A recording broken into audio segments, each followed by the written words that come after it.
My name is Kathryn Keys. I'm 48. Today is April 25th, 2008. We're in Sacramento, California, and my relationship to the partner is I'm her friend. My name is Marya Welch. I'm well into my 90s, and today's date is April the 25th, 2008, and all of us are in Sacramento, California. And Kathryn Keys is going to do the interview with me, and she's a very special friend. Talked me into this. Okay.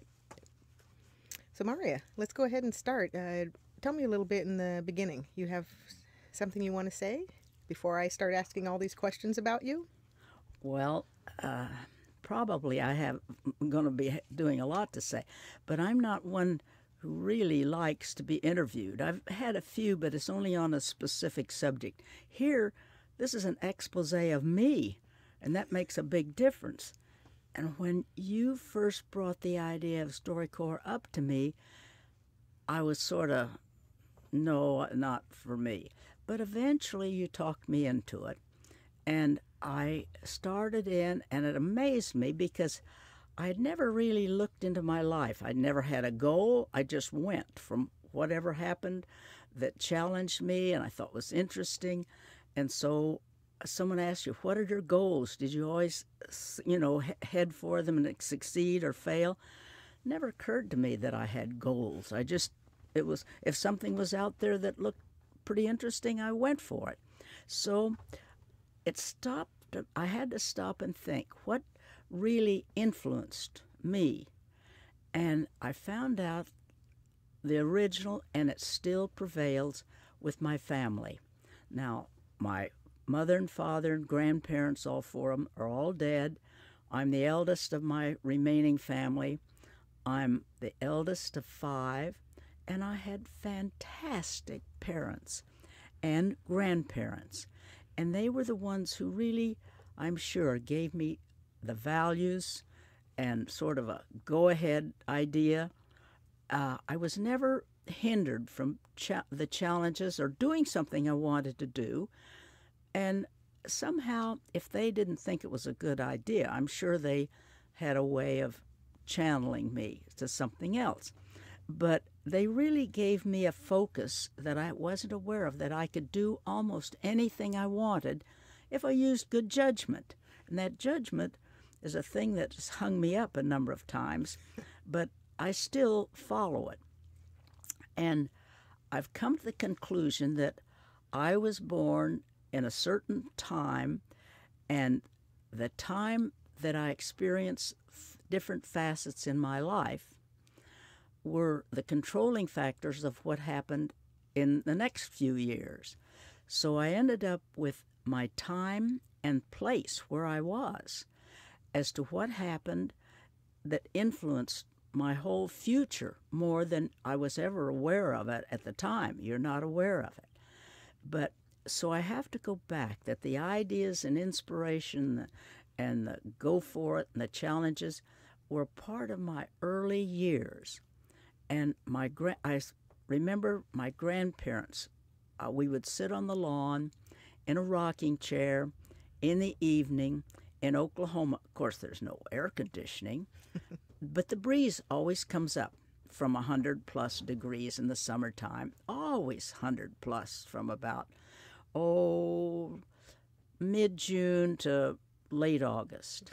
So, with a few exceptions, but the breeze at night was wonderful. And my grandparents, both of my grandfathers, came into Oklahoma in 1989 when the very center part of Oklahoma was opened up for homesteading. 1989? You mean 1889. Thank you, Kat. For homesteading.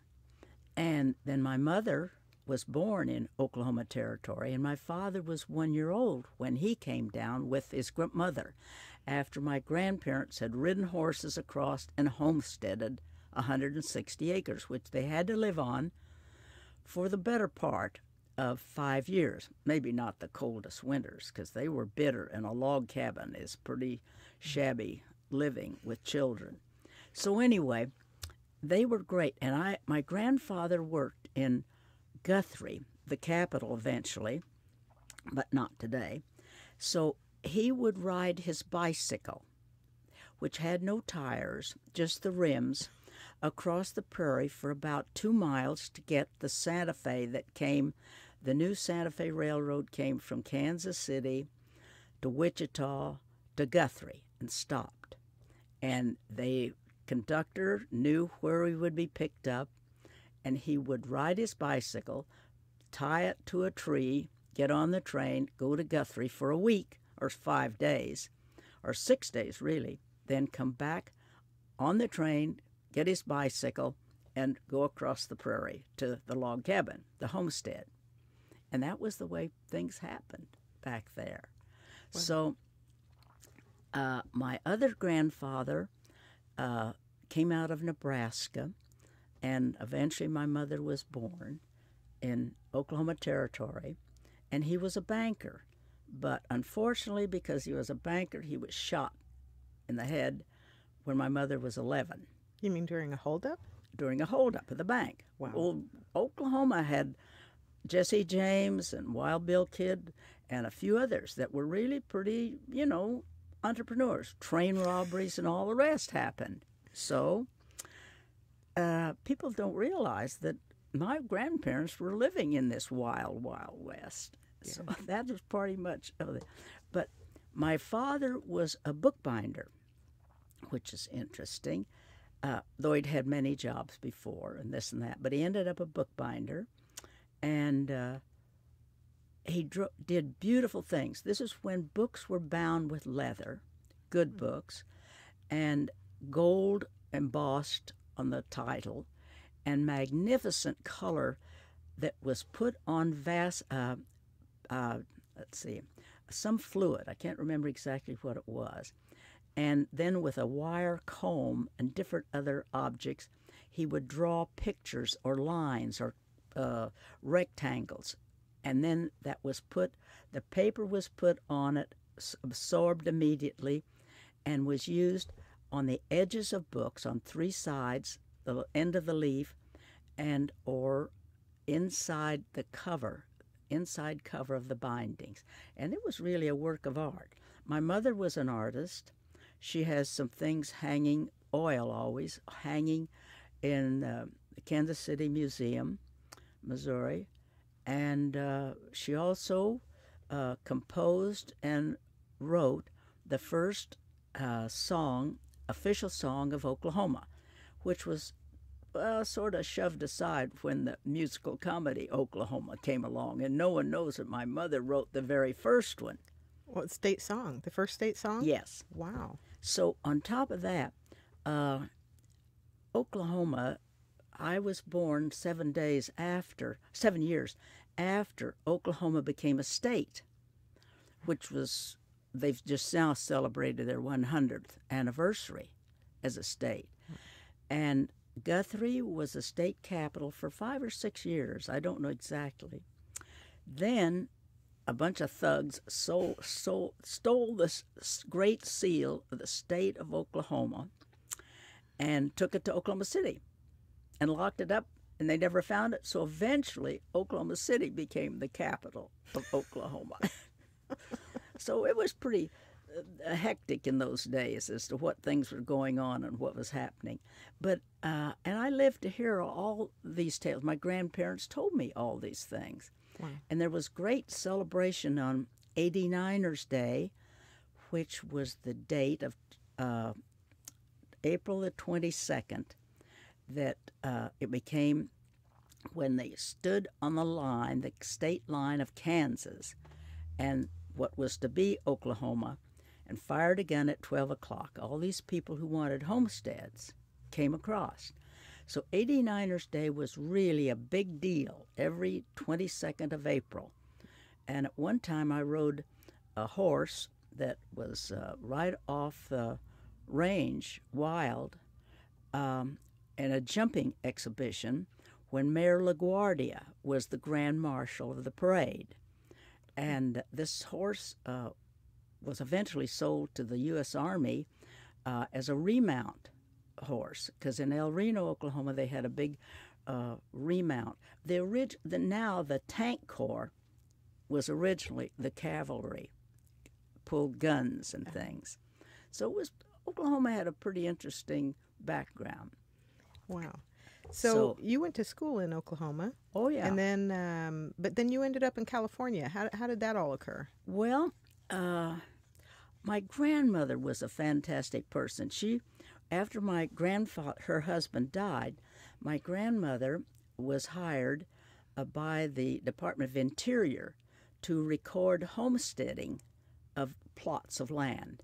And she was the first president of the Seroptimus Club in Oklahoma.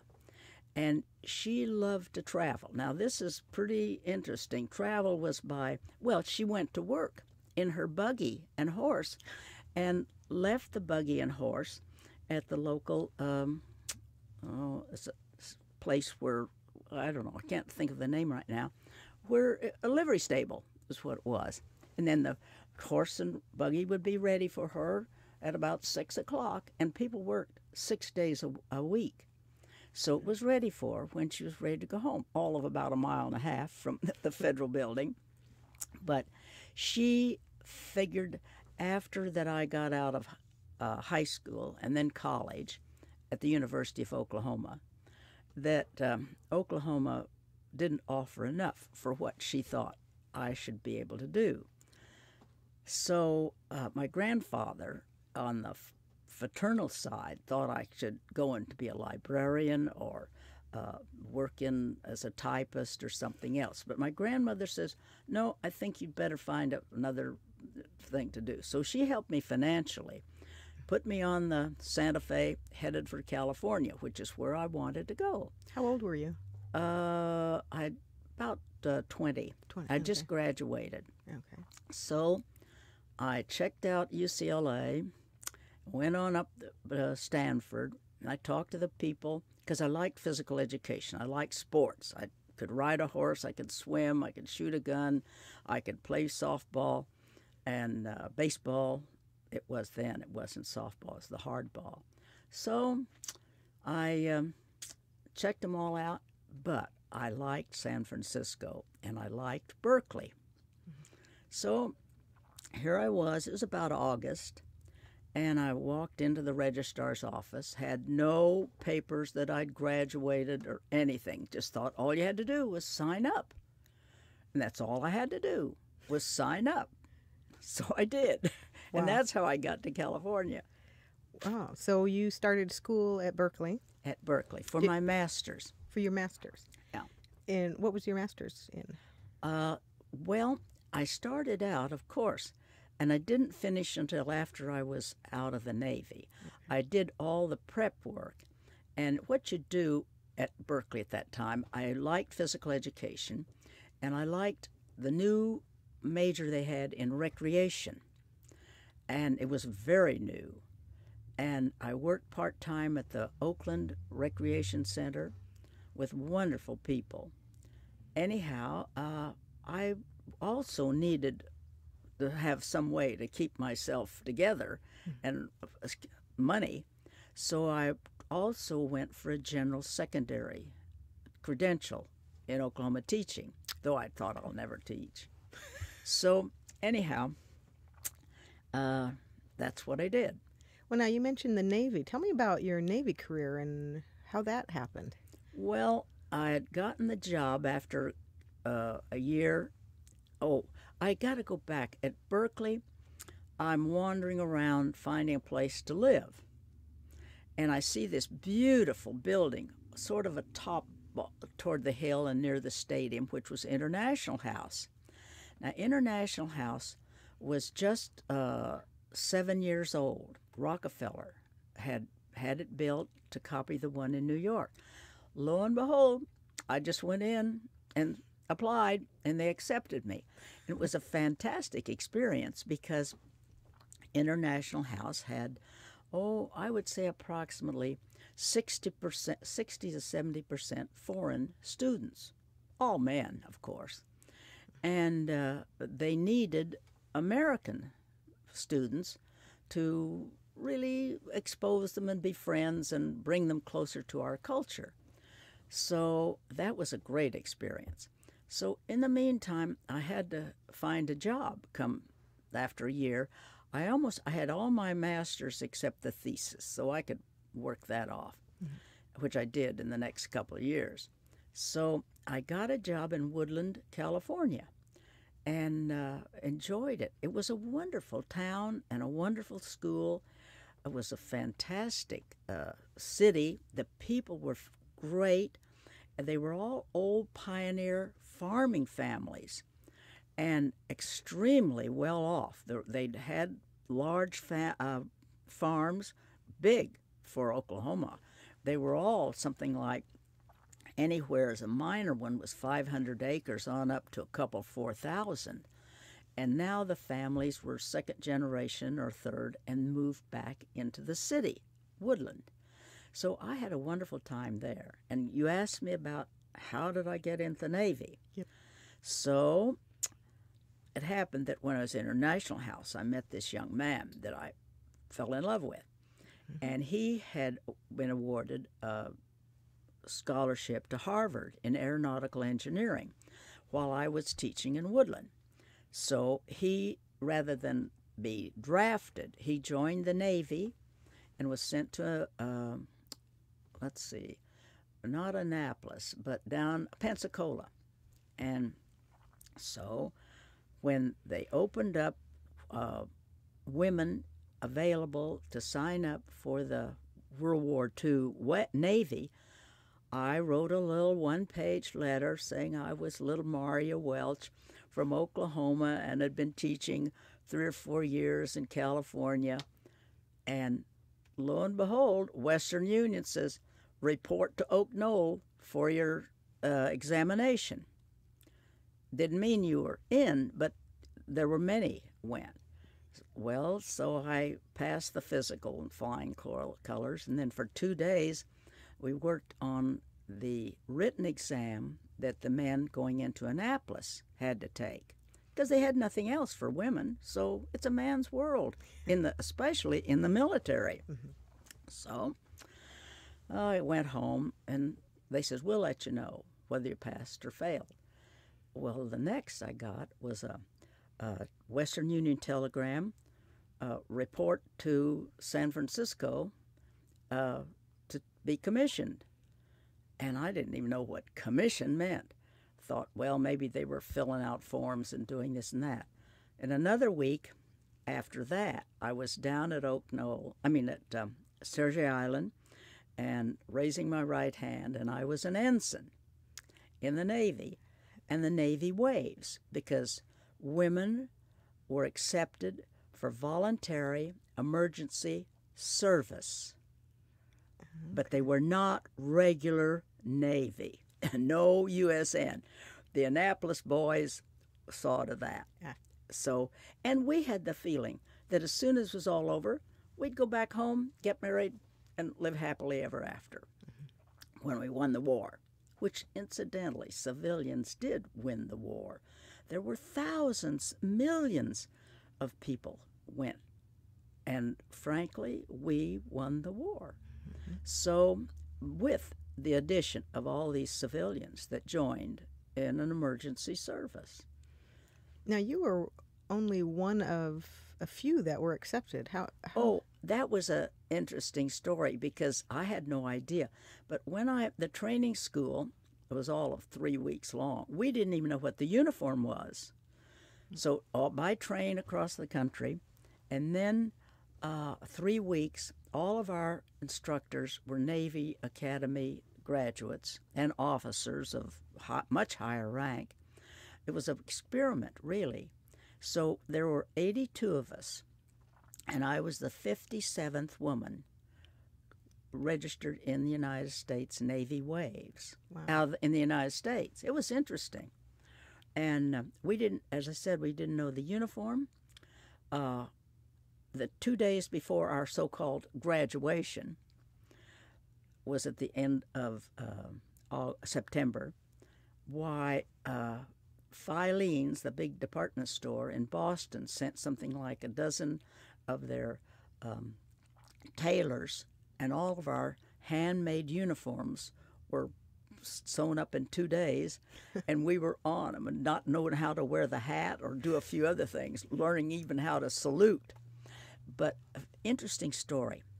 I had a friend who thought she wanted to go into the Army, WACS, W-A-C-S. And of course, my boyfriend was in the Navy. But I also thought, no, there was a woman who was head of the Army, WACS, who was a wife of a big politician and owned the big newspaper, I think in Houston. Her last name was Hobby. And she had those women that joined the WACS wearing khaki lisle stockings and khaki bras and panties. And I said, I'll have none of that. No khaki underwear. The Waves had this woman, I didn't know her then, but I got to know her well, Mildred McAfee Horton, president of Wellesley College. Wow. And she knew women, and she told the men in the Navy, anything under their uniform is not the business of the Navy. So it was pretty interesting. And from then on, the Waves were women, but Navy on the exterior. Yeah. And I admired her for it. And so this group of people, women that I was with in this training school at Smith College, were all top-level people from in academia all over the United States. They were head financial officers from the big stores in New York. I could name a number of them. Many of them were doctors, MDs, and a fantastic group. So about 25 of us were what we called Indians. The other chiefs were much higher rank and all. But when we were all there for 3 weeks, we were friends. We weren't in uniform. We could go down to dinner, and we lived in a beautiful, beautiful old hotel in Northampton, Massachusetts called Wiggins Old Tavern. And it was ancient. Everything. See, I'd never been in New England. Everything was ancient. Because Oklahoma and California, that was just like if you were to go from California to places in Europe. Mm-hmm. They're just dated. They're just way beyond you. Mm-hmm. And then when you travel, California's pretty young. So it was fascinating. So you spent 4 years in the Navy? Yes, 4 years. Teaching? No, I wasn't. I was in recreation and welfare primarily. Oh, for the first year, I was on the staff of the training school. This was the purpose of these women that were commissioned. No one else ever was commissioned before they left home. But we were commissioned to staff training schools, and I fortunately was kept at Smith College to do physical exercises and recreation entertainment for the women that were there. Well, that lasted about 10 months, and I was sent to Washington, D.C., and there was the recreation welfare officer in the largest ever WAVE office compound. We had around 6,000 women with a Marine Guard around our gates, which was standard in the Navy at that time. But the women there ran our signal code-breaking machines for Washington, D.C. And it was really a horrible, these were the enlisted girls, and it was a horrible thing because they worked 24 hours a day shifts. And it's a very demanding, concentrating thing to do the manipulation of those code machines, but at the same time, it's frustrating because they never can see the output, the results. So they would only be working for 6 hours at a time, and then they'd be off a certain number of hours. but our mess halls were open 24 hours a day, and recreation went until almost 12 o'clock at night and opened again at 7 in the morning. Wow. And we had swimming pools. I was in charge of all of this and we had movie theaters. We had tennis courts, all kinds of craft things. Many of them they had to be on the, except for a few hours a week, they could be away from the compound. So, so how did then, after the war, how did you get to UC Davis? oh, well, wait just a second.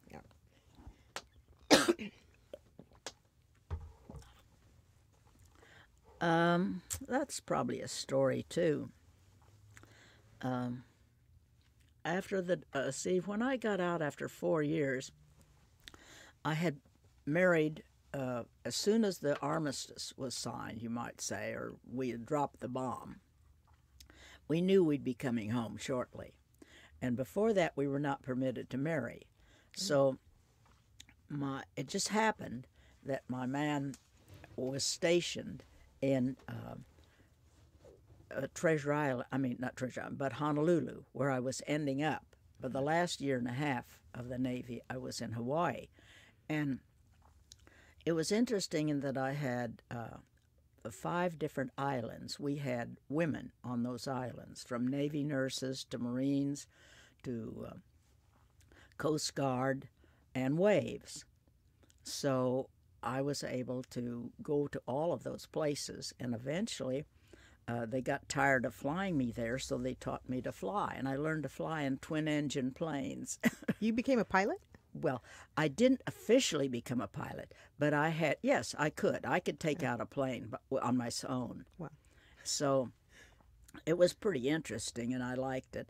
And as recreation, we would go and have opportunities for different people.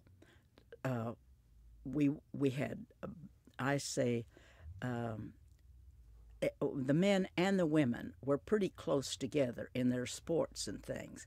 For example, when the submarines would come in after 90 days out at sea, well, I provided parties, luau's, dances, and just a really opportunity for men and women to get together. We also had a magnificent baseball team, because the counterpart in the male Navy was a man named Bill Dickey, who was the top for years catcher for the New York Yankees. And he had recruited, along with Gene Tooney, all these baseball players. We had more top baseball players for the World Series on Hawaii than they had in the United States. So, but this also provided recreation in viewing and recreation in participating, because these teams on Hawaii would go all over the Pacific to play with the players that were on station at different stations. So anyway, but my husband did show up, was back in Hawaii, and I married him. That's why. But it lasted 3 years, because I left when I was decommissioned, because I was one of the first ones and had requested to be decommissioned. Mm-hmm. So I was sent back to San Francisco, and he had to stay and was back in the Philippines. But the plane was lost forever and never found. So this was when you asked me about what I do after. It was a rather difficult time, because for 4 years you're in a Navy uniform, your food, your housing, everything is available. You're under a regime that you have to follow certain rules and regulations, and it's a different life. Mm-hmm. Here I am, sitting alone, and I like California, and I went back for a short while at Berkeley and finished my master's, which I'd set aside, and wondered what I was going to do. So then I go to Southern California, because I had friends there, and I was doing apprentice silversmith with a very wonderful silversmith person in Laguna Beach, which was tough life in a way. But I enjoyed the coast, the water, and that particular area, and I'd always liked crafts. And I had had some experience in handling silver and creating it and lost wax type of thing. So that was pretty fancy. But so here I am, but I was sort of lost as to what I was doing. This was not what I really dreamed I would. It was just sort of an interim. And a wonderful woman in Berkeley happened to know that I was free and loose, and she called me and said, for some reason or other, I'd made an impression on her a couple of years before, when I was at Berkeley. And she said, they're reopening the university at Davis. And I knew of the university because it's right next door to where I'd been teaching in Woodland. And they would like to start someone in physical education. So I went up to look at it and to Davis. And I said, I like it. The job was mine. There was no question about it. But I said, there's no place to live. Davis at that time was a community of approximately 1,200 people. And the university had at that time about 800 men students and probably a handful of women. It had a big 2-year agriculture program, and many of the people, it had been a Signal Corps school during the war, and many of the professors and many of the former students and those who wanted to go back to college on the GI Bill were all flocking in, and a couple of women came. So the men in 1946 needed someone to help with the women, and that was me in 47, which was amazing. So you became a professor at UC Davis. Well, that shortly, not right then. It was after I got my PhD about 4 years later, I got a PhD at Columbia University in New York. Then Then you started women's athletics at UC Davis. Well, that was the purpose, was to bring some activity, some recreation, some physical, some sport, some game to women. There were approximately 82 women when I came to Davis at the university. And you did what women, and physical education, it was not a required thing. It was more of a recreation program. But it was in hours, and they gained credit for it. So this was pretty interesting, but I developed it because of what the number of women I had and what they liked to do. That's what happened. Well, one of the things was equestrian. That was one of the first things in intercollegiate activity. And we participated in competition of horseback riding with Stanford, Mills, and Berkeley. And we rode the horses that Mills had, a stable for their girls. And I knew all these people who were teaching physical education, so I was invited to bring my equestrian. Most of them were Western riders, but that didn't make a difference. They could ride any horse, slap any kind of a saddle or bareback. They could ride because they brought their own horses to school. So we won the first time we met with them. We won. Then the second time we competed the next year, we won again. We weren't invited back. They went back to just the 3 schools, Mills, Stanford, and Berkeley. But that was okay. We had other things to do, too. Well, my understanding is you were the 9th faculty member, woman faculty member. That's right.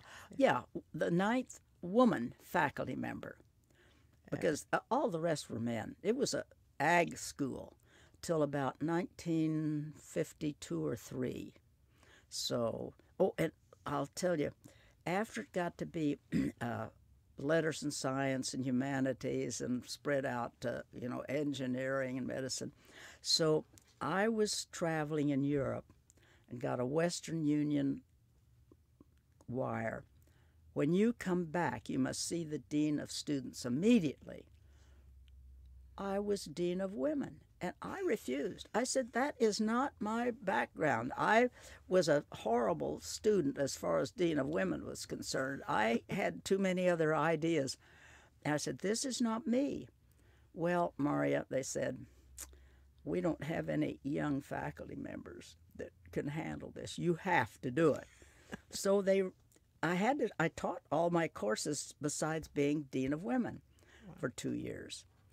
Wow. But it was a problem. I knew it was a temporary job because the Dean of Women was ill, and but there were many things happened there.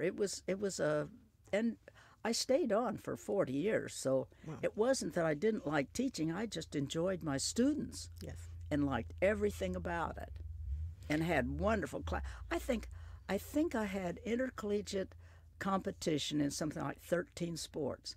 And you taught them all? Yes. I was never a coach, I told them. I said, I am a facilitator.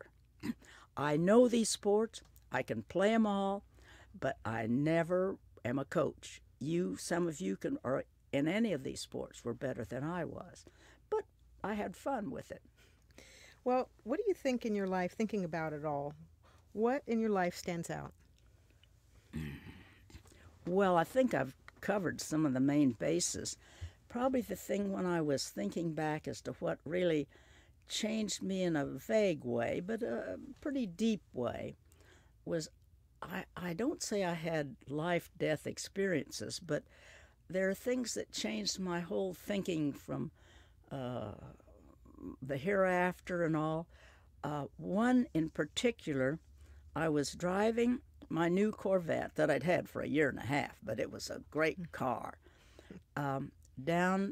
I was coming from Santa Barbara up the back roads. I always tried back roads beyond Ojai. And I was going through a tunnel and at a decent speed. And at those times, there weren't many cars on the road at those places, back roads and all. Highway 730 it was. And just as I came through the opening or saw the light of the opening ahead, as you can see in a long tunnel, just as I'm about to exit, this big 18-wheeler is coming barreling down this hill, headed for the opening of the tunnel. And I was not out of the tunnel, and he was swinging that rig right straight toward me, the tail end. And all I did, I don't know how, I don't know why, I knew I had it. It was over. But I got out. I absolutely know, because I was well in the tunnel as he entered. And those tunnels aren't very wide on back roads. And it really shook me up. And I got out of the tunnel. I stopped the car. I got out just to get a breath of air and bless myself. And I said, my guardian angel was really riding with me. Now, I'd always had a feeling that somehow in other close encounters, but I learned then that I really had a guardian angel. And it really began to change me. And I've had 2 or 3 other experiences which I should have died. There's no question about it. Wow. And other people have. But I am here. And it really made me come back to my Catholicism and a feeling of there's some reason you're here. Mm-hmm.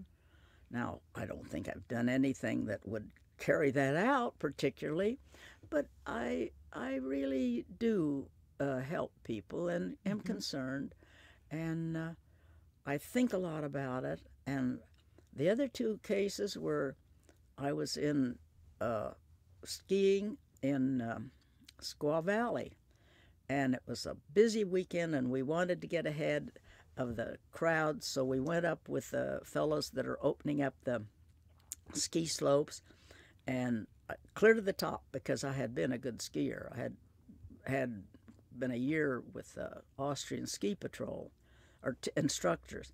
Anyhow, I got lost. It was a flat out light, and 2 people died. They went off the trail. You couldn't, flat white light with a fog, a storm, and it had fresh snow. There's no way. You just had to feel your way and hope you knew the way. But I knew Squaw Valley well. And then another time I was scuba diving, and off of Palau, and it was a shark, big sharks, 20, 40 of them, and white tips, which are difficult to dive with. And we decided to come back up slowly, just two of us, but our boat was gone. It turned out the boatman had gone to sleep and the anchor line broke, let go, untied is what the word was. And we were out there for about 4 hours.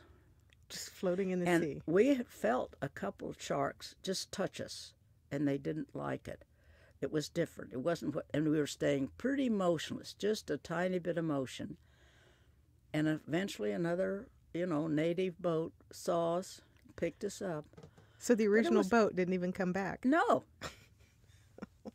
He was probably still asleep. Oh my, your guardian angel was watching over you. So I learned then that things, some reason I'm here. And I've come up with a couple little ideas when I'm thinking back over my life. And I have a couple of quotes that I've sort of hung on to for years. I don't know who wrote them, but I'm going to give them to you. Right. One, great judgment comes from experience, and I've had it. But that experience often comes as a result of bad judgment. So you think you're right, but you aren't. That's where you get experience. Mm-hmm. Then I also have known this for a long time. Only those who risk going too far will ever know how far they could go. Mm-hmm. That's where I always was. And so my whole philosophy is that when you think you can, go for it. That's it. That's it. That's